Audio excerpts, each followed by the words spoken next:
Estamos acá en la entrevista, para lo menos pensado, con Eduardo Sacheri, escritor argentino, autor de cuentos, novelas, como Esperándolo a Tito, Lo raro empezó después, La pregunta de sus ojos, que después fue El secreto de sus ojos, la película que ustedes conocen. Así que bueno, vamos a arrancar esta charla con Eduardo. ¿Qué tal, Eduardo? ¿Cómo andás? Hola, un placer saludarnos. Esta mañana de jueves acá. Bueno, ¿cómo es Eduardo Sacheri al momento de escribir? ¿Cómo es el momento de sentarte, el momento de la inspiración? ¿Te llega como un desgarro, como cuentan algunos? ¿Te llega como una catarsis? ¿Cómo tomas el momento de la escritura? Mira, a lo mejor años atrás cuando empecé a escribir sí tenía una cosa más repentina, de asalto y de necesidad inmediata de ya mismo ponerme a escribir, y el ya mismo solía coincidir con la noche, porque aparte era el único momento en que tenía algo de tiempo como para hacerlo. Trabajaba con muchas horas de docencia como profe de historia, entonces salvo a la noche no tenía otra ocasión. A medida que esto se ha convertido más en mi trabajo cotidiano y en mi profesión, si bien sigo dando clases, doy muchas menos horas de clase. Bueno, la cosa es más pausada, más tranquila.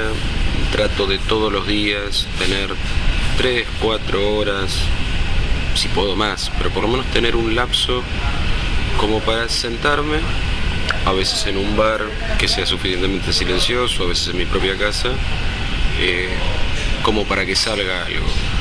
Te diría que la clave para mí, y eso siempre es muy individual, muy personal, es no tener un día entero para, sino todos los días un rato para, porque eso me permite conectarme mejor con lo que vengo haciendo. O sea, viste, estar 14 horas no necesariamente te sirve, salvo a lo mejor en la última etapa de elaboración de una novela, por ejemplo, que venís meses y meses batallando con eso, y en el último tramo es como un envión frenético de que tenés que terminarlo. No tenés por qué te obligue a nadie, porque vos necesitas como mantener vivo ese envión, y entonces ahí sí son jornadas extenuantes. Si no, es como más repartido. ¿Qué edad empezaste a escribir? ¿Cómo fue esto de comenzar a escribir? Mira, empecé a escribir durante el embarazo de mi primer hijo. En el 96, y en ese momento no lo tenía tan claro, pero creo que es evidente el vínculo entre una cosa y la otra. Yo perdí a mi papá de muy chico, a los 10 años, un viejo muy importante, muy fuerte en mi vida, muy sanamente fuerte en mi vida. Y bueno, 15 años después, esto de proyectarte padre, después de ese larguísimo duelo resuelto a medias de haber perdido a mi propio padre, fue muy movilizante y muy difícil. Y bueno, me parece que el modo de procesar esos insomnios fue levantarme, como te decía al principio de la nota, ahí sí, en medio de la noche, y ponerme a escribir cuentos. Mencionando justamente esto de perfectible y mejorable, o sea, vos escribís, lo ves y esto se puede mejorar, como mencionabas recién. ¿Llega algún momento en que por ahí entras en un ciclo que decís, parece que así queda, que estaría bien, así todo, pensando que ya lo ves como algo terminado, completo, me gusta, y cuando lo volvés a releer en algún otro momento o ver de nuevo, decís, pucha, podría haber puesto otra cosa? ¿Eso te genera alguna sensación, digamos, de que te faltó algo, o simplemente decís, bueno, no, guardo esa energía para, bueno, hacer otra cosa que estoy haciendo ahora o algún proyecto que tengo en mente? Mira, en general es más esa segunda opción que vos planteás. Soy muy de corregir lo que hago mientras lo estoy haciendo. O sea, antes de mandarlo a la editorial como para empezar a charlarlo con mi editor en Alfaguara, escribo, reescribo, recontraescribo, releo, recontraleo, corrijo, recontracorrijo. Ahora llega un punto que vos sentís, ya está. Lo que quería decir ya lo dije de un modo suficiente. Cuando digo suficiente es, ya pasa como este umbral de lector que mencionaba antes. O sea, yo lector estoy conforme con leer esto. Por supuesto que cada cosa que escribís refleja el momento que lo escribiste. Y refleja cómo escribías vos y cómo te sentías vos en ese momento. Si yo hoy tuviera que escribir esperándolo a Tito, los cuentos que lo componen, a lo mejor habría cosas que las diría de un modo, sobre todo en el estilo, a lo mejor levemente diferente. Pero bueno, ese era yo hace 15 años. De hecho, ahora esos libros, todos los libros de cuentos salieron reeditados por Alfaguara. Y, por supuesto, vos cuando una nueva edición tenés la posibilidad de decir, toco esto muy a fondo. Pero no está bien. No está bien. O para mí, no está bien en esto de, mirá, yo era yo escribía de esta manera. Y en todo caso, ahora escribo de otra y a lo mejor si estoy vivo y escribiendo dentro de 10 años, lo haré de otra distinta también. Esa es un poco la decisión.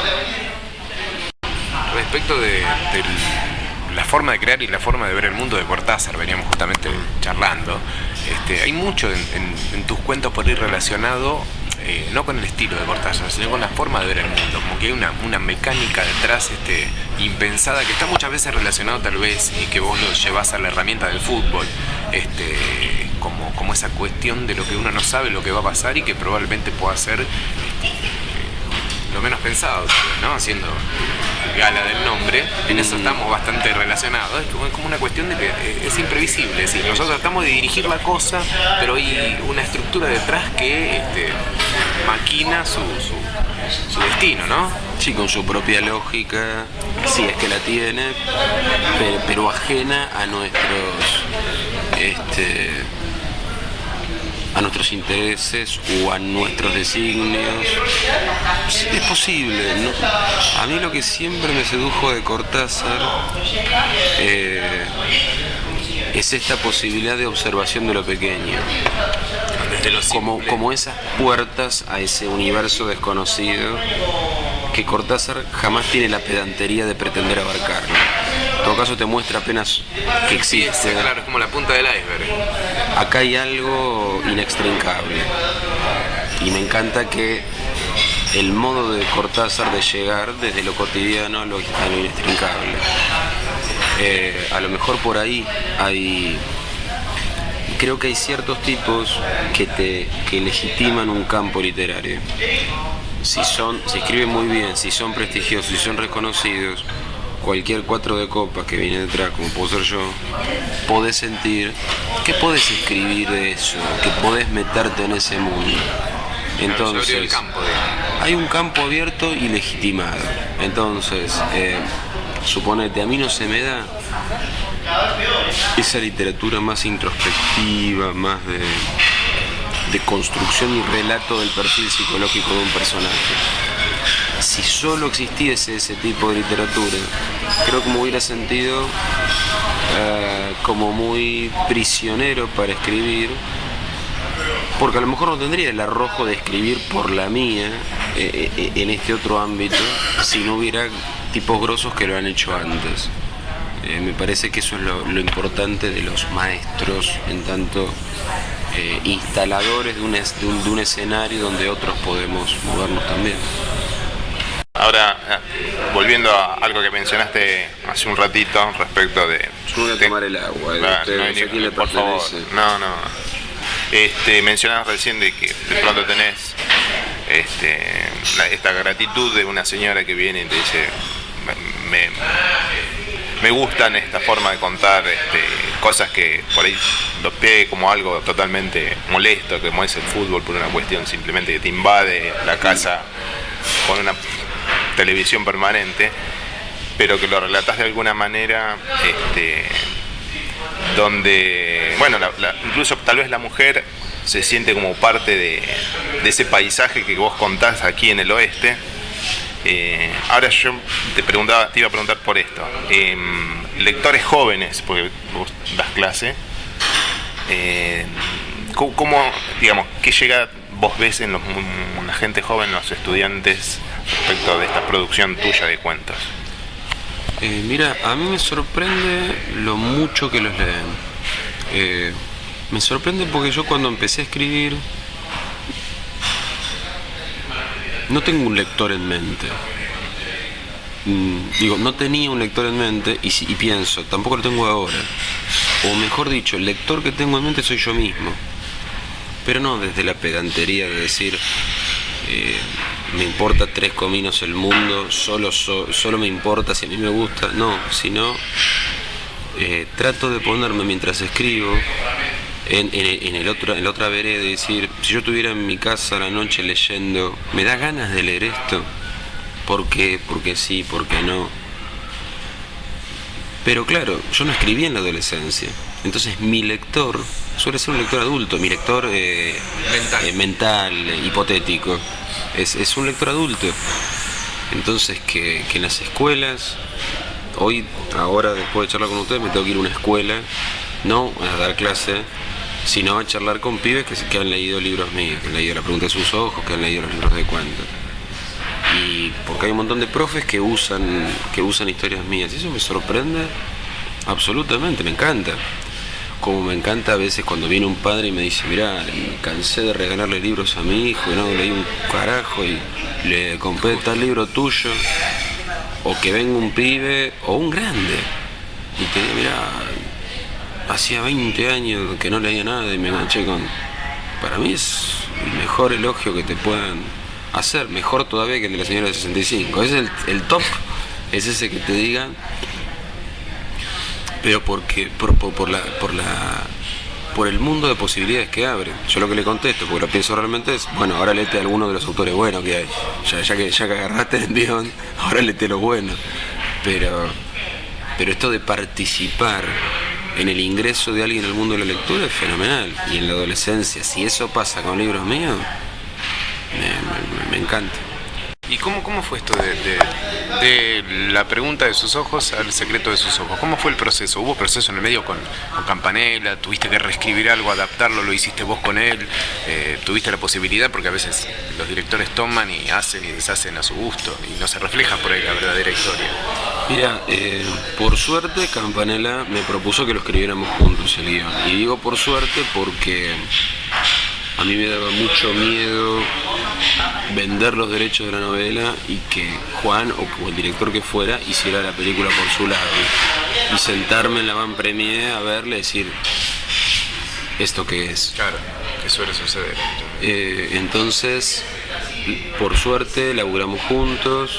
Por suerte Campanella es como es, o sea, es el director de cine más grosso de la Argentina, pero vos charlas con él y es un tipo, por supuesto, con sus opiniones, sus deseos, sus necesidades y sus noes, pero razonable, dispuesto a debatir, dispuesto a discutir, dispuesto a aceptar si la idea que vos le propones termina siendo mejor, dispuesto a insistir en algunos principios de él.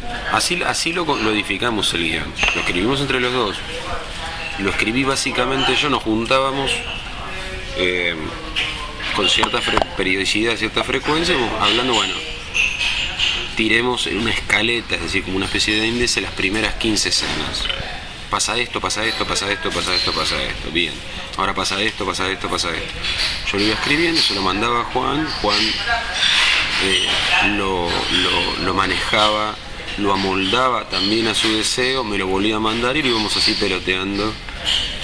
Y fue más de un año de escritura, 5 escrituras de guión, siempre respetando como la base de la novela, la base emotiva de la novela y la base argumental. Pero la base, hay cosas que son distintas y tienen que ver con el deseo de Juan. Entonces, en la novela, al asesino lo detienen viajando colado en este ferrocarril. En la película lo detienen en esa escena fenomenalmente grandiosa que hace Juan en la cancha de Huracán. ¿Por qué? Eso porque lo quiere él. Porque él tiene ese plano secuencia en la cabeza. Tal vez, claro, y porque también tiene que ver con el lenguaje del cine y el lenguaje de la lectura, ¿no? A veces. Que, bueno, igualmente, respecto del lector y de haber visto la película, yo creo que el mensaje y la esencia está perfectamente reflejada. Yo creo que sí. Lo que pasa es un laburo de loco.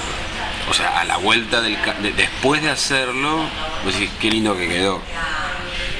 Pero en el momento es muy laborioso esto de construir y ponerte de acuerdo y bancarte la frustración de que hay ciertas cosas que no van a ser como vos quieras.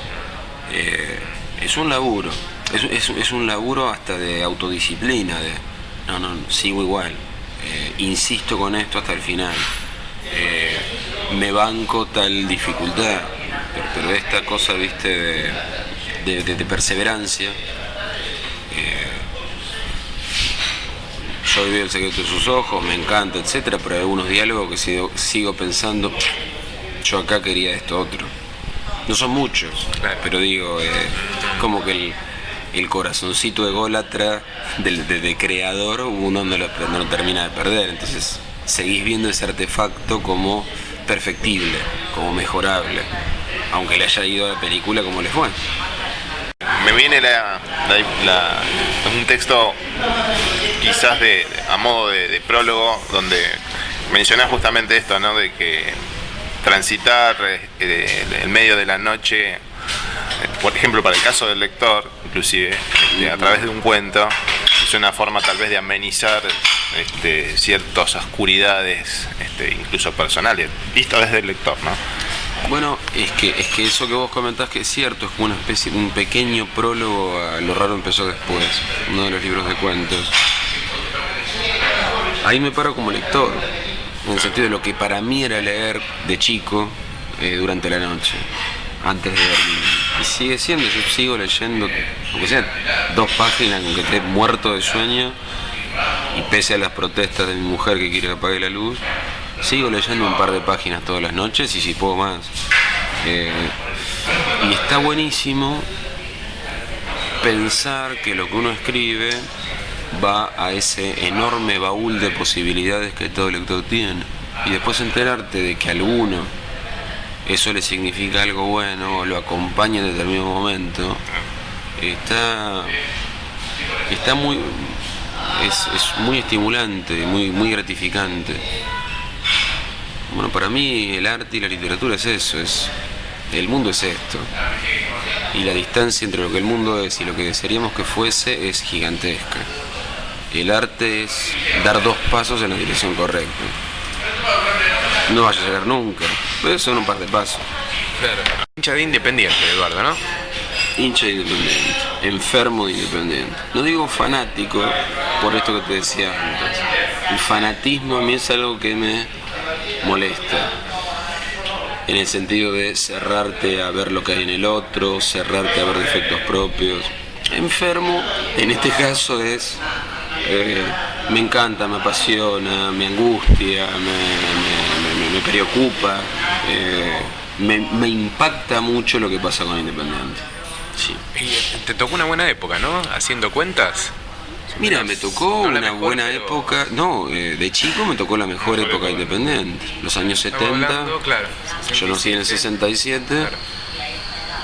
Cualquier cantidad de copas, torneos argentinos, el debut de Bocini, de Bertoni, y la época del el 83 cuando sale campeón aquí, el 84 la Libertadores y la Intercontinental con tipos como Bocini, Marangoni, Justi, Klaus, Centrocero, bueno, un montón de jugadores de selección. La primera base de la selección de Bilardo son estudiantes e independientes de esa época, y después me han tocado estas que son mucho más complicadas y angustiantes que aquellas.